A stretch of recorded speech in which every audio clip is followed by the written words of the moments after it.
क्रांती news, आवाज सर्वसामान्यांचा।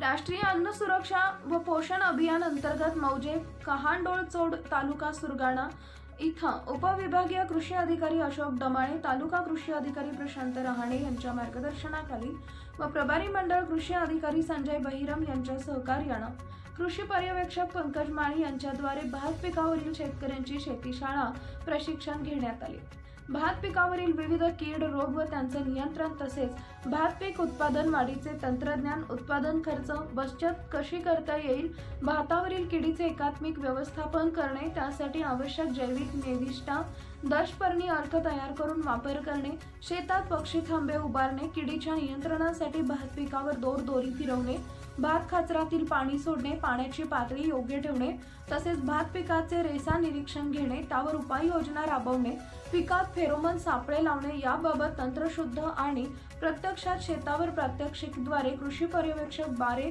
पंकज माळी यांनी शेतकऱ्यांना मार्गदर्शन केले। यावेळी गावातील महिला शेतकरी मोठ्या संख्येने उपस्थित होते। कृषी सहाय्यक शरद पालवी यांनी शेती शाळेचे यशस्वी नियोजन केले। कृषी मित्र नामदेव गावित यांनीही या कामी सहकार्य केले। उपस्थित शेतकऱ्यांनी अशा शेतीशाळा प्रशिक्षणाची गरज असून भात पिकाचे उत्पादन वाढ आणि उत्पादन खर्च बचत बाबत खूप चांगली माहिती मिळाली।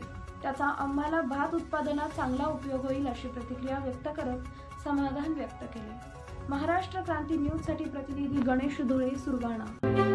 अशाच नवनवीन बातम्या पाहण्यासाठी आमच्या महाराष्ट्र क्रांती न्यूज या YouTube चॅनलला लाईक करा, सबस्क्राइब करा आणि बेल आयकॉनला प्रेस करा।